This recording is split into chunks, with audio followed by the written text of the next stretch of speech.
We are live at Monaco. It's F1 2020 and the lights are out and away we go. Hamilton takes the great start, pulls up quite a bit of distance behind him and Valtteri Bottas, and there is a close fight for the top 2 and 3 positions. But Hamilton doesn't give a fuck. He has already created quite a bit of a gap between himself and the driver behind him. So those who are unfamiliar with this track is in the city, actually the Principality of Monaco, and this is one of the most iconic track that we have in the entire F1 calendar, one of the oldest, and some of the greatest drivers in living history have raced on this track and created some beautiful memories. So before this place was developed and as we see it today, it used to be a very different circuit. As you can see, it is a closed circuit and we call this a city circuit, and this is actually a road that is used by the common population for daily travel, and during the race a particular part of the track is blocked so that we can create a proper circuit for the drivers to race. And before all this, one of the corners, I'll show you when the corner comes, that corner actually did not have any barriers, so that if any guy got involved in an accident, he would literally be diving into the sea, which is right next to the barriers right now. So I will show you guys where exactly that is. As you can see in the background, we have beautiful mountains, and this creates a lot of trouble, and we are approaching the straight that I was talking to you about. So once we take this U-turn and take a right and then again a right. Alright, so this is the part of the circuit where, as you can see, the only barrier between the driver and the open sea is that thin barrier. But again, it is very tough and it is built to withstand a lot of G-forces if you are involved in such a heavy crash at that turn. So the drivers do not have to worry about it, but still at one point it literally did not exist, and these guys take each turns at such high speeds that you cannot afford to make a single mistake. You're very close to the barriers like all the time. Every other turn that you take is very sharp, and you come very close to the barrier. And right now you can see the backward view of the Mercedes. We have come back to turn 1 and we are racing away, and we have created quite a bit of a distance. There are very sharp corners in this entire race, and you have to be very precise on the brakes. You make one bad turn and your right, you spun out in the middle of the track, and you have a lot of people coming right behind you, and they're going to bump right into you, and that is going to create a lot of chaos and bring out the safety car. So this circuit has a very high probability, even in the best of the days, that someone might be involved in an accident during qualifying or during the race.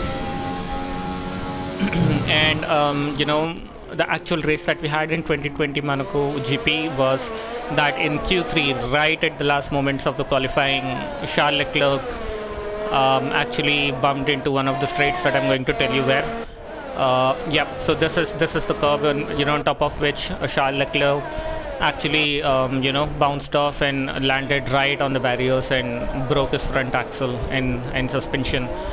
So we only had like 2 minutes, and all the drivers were lining up for their last qualifying laps, and then this happens. And obviously that even though Charles Leclerc had a big time damage on his car, we were not sure whether his PU was intact, but still Charles Leclerc was in the first position before that crash, and he remained in the first position.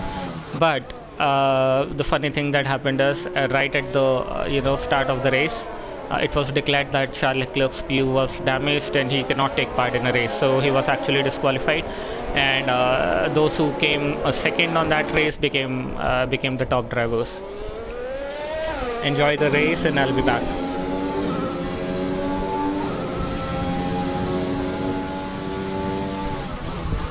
Alright, so we are back at this beautiful chicane in which a lot of crashes happened. So right when you come out of that underpass, there is a very heavy braking zone, and then there is a sharp left, and there is a right, and there's again a right and a left. So the curve is like, it comes at you very quick. So you have to really brake hard and make sure that you do not clip the outer edges of the curbs and the barriers. So one little clip on the barrier and your car is actually spun around. And if someone is actually coming behind you and they brake late, they're going to bump right into you and send you flying right into that, in that safety area where your race is over and you're just looking for your car to be picked up. So Monaco in that regards is one of the most difficult tracks to drive on. A lot of good and bad memories for Mercedes. It is a track where Hamilton has excelled for a very long time. He has been very consistent. And if we talk about 2021, it has changed because the cars have grown longer. There's less downforce, and it is a high downforce track. So you need to actually have a lot of downforce, as there is no top speed in the track. It is one of the tracks where you have a lot of braking zones and less number of straights. So and the bad part of all that is that your tires, they are actually very hot while they're running, and same goes for your brakes. So when you're driving in Monaco and you do not actually have enough number of time for cooling the brakes and the tires. And we are back in the pit stop, tires out, tires in, and I believe we have spent like 2.5 seconds on the track. Alright, so that is the safety car, the Mercedes AMG.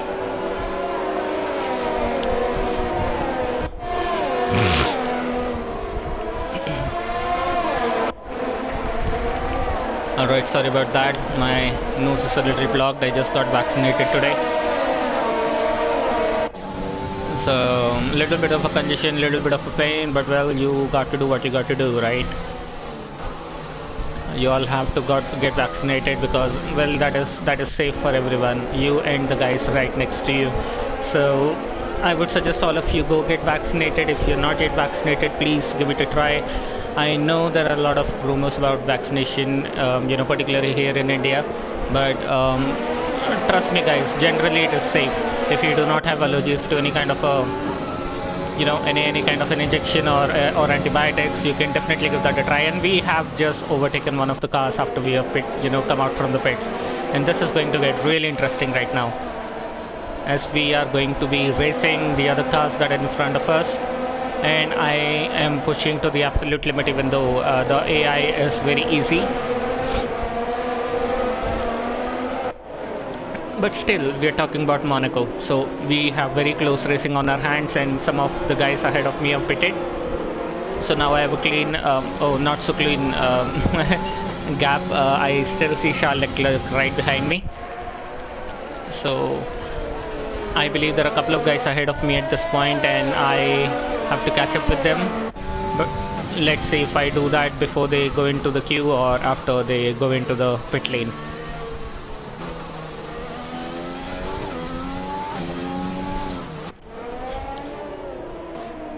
The aerial view is always the best view, wherein you get to see all the cars from the top, and it's a beautiful view for everyone. As you can see, it's a very, very, very tight corner across the circuit. So we are going to enter into the bridge right now, into the underpass, and once we come out of it, you actually cannot see what's in front of you. It's kind of a very very blank point, wherein you just don't know where to brake, and if you get it even a little bit wrong, you're going to shoot right past that chicane, and that is going to land you a warning, or in the worst of the cases, 5-second penalty for jumping off the curb and not following the proper racing line. In Formula 1 there are a lot of rules about skipping the chicanes and riding right past them instead of going around them. So you make mistakes during those places, and you're going to get repeated warnings. You actually get 3, after which you get a 5-second time penalty on your lap time. and that is saying quite a lot, considering that in Monaco we have very close racing and the guys are just less than a second behind you, and then you have 5 seconds of penalty added to your whole time, and that is going to make you lose a lot of valuable points on the leadership. But again, I have absolutely given my everything to make sure that I follow all those rules and do not skip on the chicanes. As you can see, we are coming across one right now, and it's one of the chicanes where most of the drivers make a lot of mistakes. And then there's another one which is a very sharp turn to the left and a proper curve, and then there is a right and then again a right.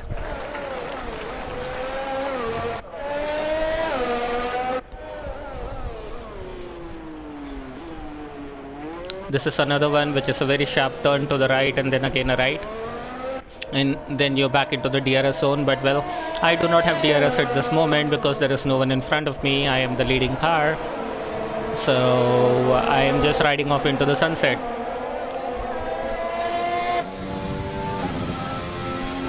So let me tell you how the rest of the driving will go. I think I am at the top right till the end, but not sure. I remember someone who is ahead of me, but let me see if I'm able to catch that guy, or I'm the lead guy.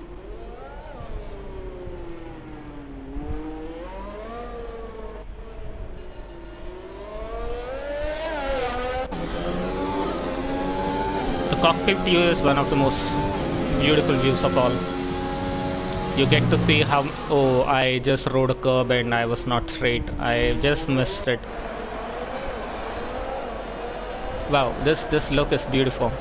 You can also see the guys, going on the parallel side of the track, right on the other side of the audience. And this is a curve where Charles Leclerc bumped into the barriers and screwed everyone's race. Even Sainz, his teammate, was really pissed because he was thinking that he could have put a better lap and come out on pole. But well, that one accident and you all have a red flag, and everyone who is behind the leader is pretty much fucked up.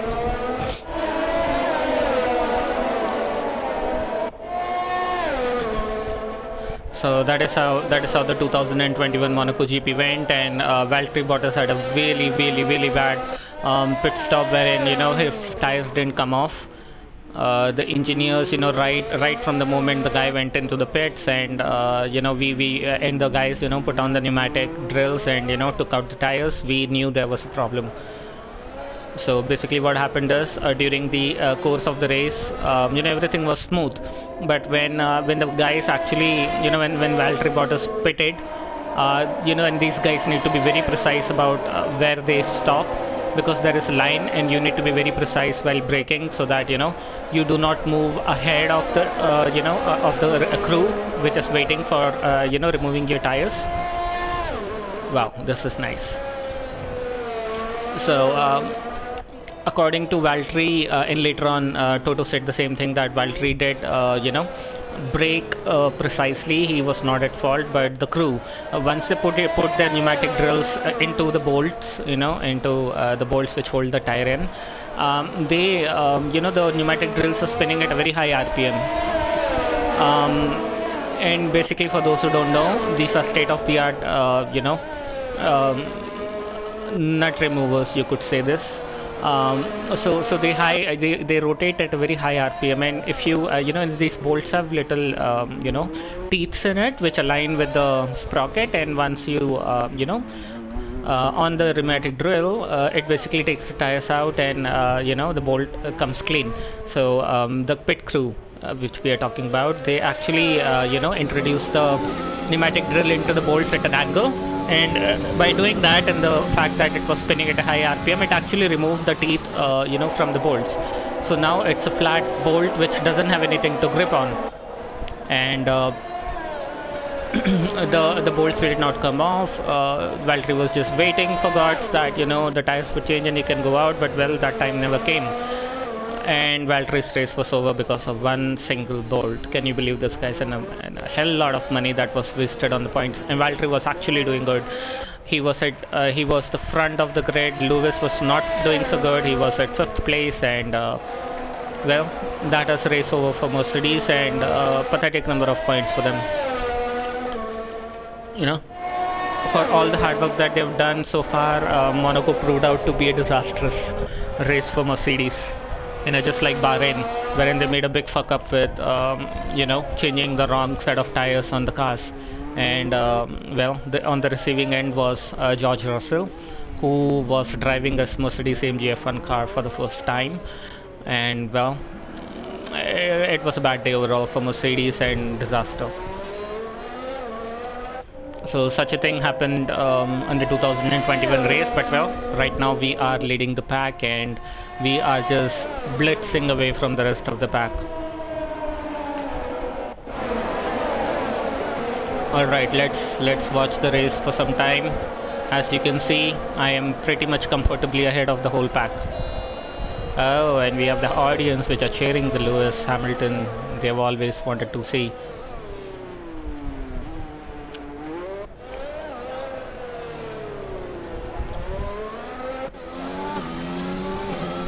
So I in particular have been very bad at Monaco. I've said this to my friend Dylan a lot of times that Monaco is some place that I would definitely not race. So if I would screw up the race before I even begin it. I do not know how to race in this track. I need a lot of space for me to make the judgments and turns, but again, Monaco does not have either. So I fucked up a lot of times, and I then realized that it might probably be the difficulty level of the AI which is actually pushing me in the wrong direction. So I thought, let's tone down the AI difficulty and then give it a try again. And I'll be very honest with you guys, during the entire race I did use the flashback feature, because 3 times during the race I missed out my braking points and I kind of clipped the barriers, which actually made me lose a lot of valuable time. And many of you who are into sim racing already know this, that in Monaco you just cannot afford to even scrape into the walls. It is going to lose you a lot of valuable time. So I had to use that feature and correct myself in the next go. But considering that how I started with the Monaco track, I have improved a lot. I used to use flashbacks all the time, and after a little bit of time it used to get boring. Oh, and we are very close. So I used to quit the track and just go with that option which basically automates everything. So there is a feature in the game wherein you can make the AI take the call on how the race went without you having to actually race. So I used to have that feature all the time. Used to skip this track altogether and move on to the next one. But you can't stay like this all the time. You have to face your challenge at one point. So I thought, let's make things a little bit easier for ourselves and give this a try. It is such an iconic track, and a lot of people love driving on this track because it is so competitive and it is so cutthroat for everyone. One bad move and you're off. So I took that chance finally and I gave it a go, and I have finally managed to overcome my fears and be like, all right, now I can drive safely and I can increase the AI difficulty. So I can comfortably race against the guys, and all right, there is a flashback feature if you screw up things, but again, being this up front is kind of boring. We need more wheel-to-wheel racing that I'm sure my audience would love. So next time when I'll record my Monaco GP, I would definitely be putting the AI difficulty right up to where it belongs. On other tracks, I have kept the AI difficulty till now to 70, at times 80. But 80 turned out to be a big time disaster for me, because once I was back out of the pits in circuit Barcelona de Catalunya, I had Max in front of me, and Max was absolutely blitzkrieging me, and he was way ahead of me, and I didn't manage to catch him right till the end. I was pushing like crazy. I was absolutely pushing like crazy, and oh my fucking god, this is so close. And this view actually tells you how close you are to the barriers all the time. See, I was right next to it, and one little mistake on either side and I would have been fucked. So on that particular race, Max tried to beat me, and he did beat me. He was blazing fast, and he kept that. Oh wow! We see Williams coming. So I took the second position in that race, and I was not so happy because I was a little satisfied that at expert level 80 I still managed to secure a second bit of a position. And right now, as you can see, we are approaching. Oh, we are not approaching anyone. We actually have a safety car issue. And I'll tell you a very funny thing that happened, and I had to use my flashback here. If you see a little bit, I'll tell you exactly when I use my safety car feature, my flashback feature, because I thought that there was a lot of distance to catch up to the guys in front, and they were actually back markers. So I drove like crazy. I was on the top speed, and as you can see, I have quite a distance between me and the guys in front. They are actually back markers, and I'm about to lap them. So as you can see, there's a hell lot of distance to cover, and due to this very reason, I was at my top speed. And oh wow, this view is just beautiful. This is amazing. And I turned into this corner. I raced like anything. I had a very high number of top speed, and as most of you are not aware, during a safety car you cannot exceed a certain top speed. The game does not let you do it, but even then you need to brake and wait behind the safety car. So and what I did was I bumped right into the safety car at top speed, and I crashed my front wing, and the game was over. So I had to use a flashback feature and correct the mistake that I've done and actually follow the safety car. So as you can see, I'm right behind it. Alright, now we are all bunched up. So for those who are not aware what a safety car is, you have incidents, you have big incidents and you have small incidents, but in tracks like Monaco, you just cannot get the car out of the track fast enough. So there's a lot of tight turns, and I was actually warming my tie here. So there's a lot of tight corners, and you need to have trucks which come in and haul your damaged vehicle out of the track. So it's a big time difficulty in tracks like this, wherein you don't have much of a moving ground. So what happens is, the game, the safety control deploys the safety car, the race control, I'm sorry. So what the lead driver needs to, the lead driver and all those behind him need to follow the safety car until the car which is damaged is removed from the track. And after a certain number of laps behind the safety car would actually go in. I think we are going to do another safety car lap here. If I am not mistaken, it's not going to be in this lap. Yep. So we are on another lap of safety car. So once the obstacle is removed from the track, the safety car would actually go in, and then you have a certain number of seconds before you can resume your actual racing speed. Until then, you need to maintain the distance behind the safety car. You cannot exceed it, you cannot bump into it. You do any of that and you straight away have a 10-second penalty on your time. And these cars, trust me guys, are very very fast. Even though the car in front is not a slow one, the Mercedes AMG is a pretty fast car in itself, but the Formula 1 cars are at a different level altogether.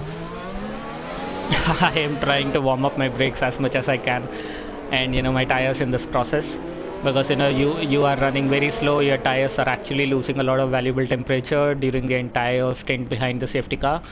So I am trying that I can accelerate suddenly and brake hard and create some sort of a temperature increase in my tires.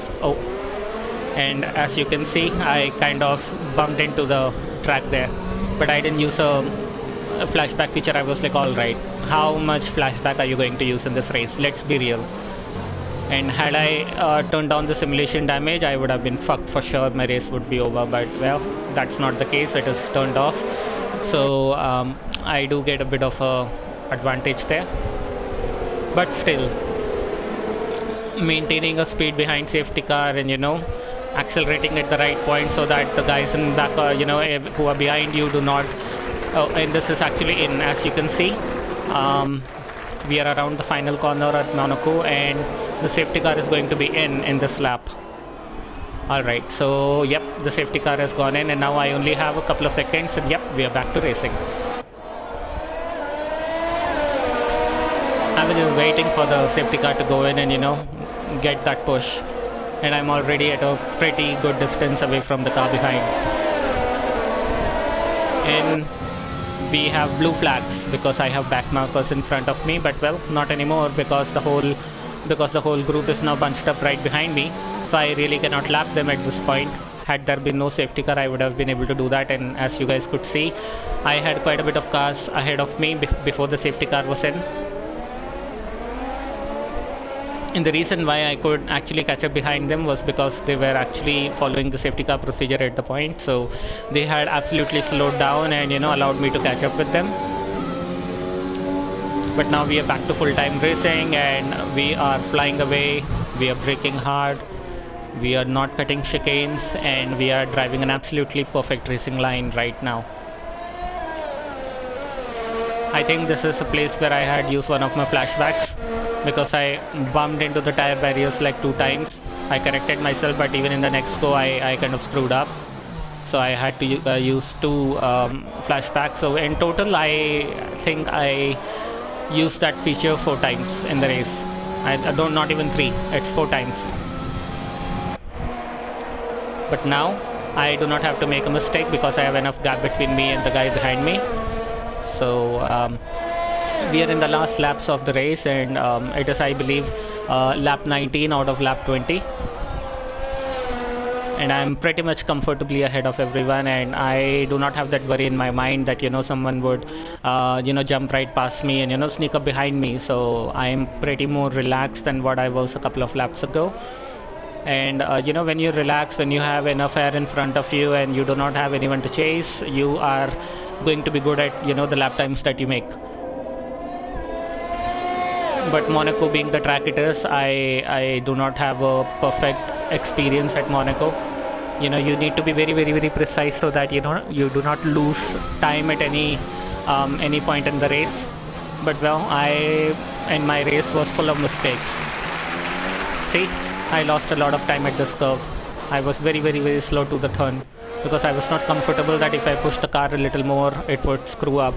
But we are at the final turn of the race and we are going to take a right, and we are going to see the checkered flag, guys, and this is the end of the race of Monaco, and Lewis Hamilton is your champion. Thank you for watching. I hope you liked this video and commentary. If you liked it, do subscribe and share.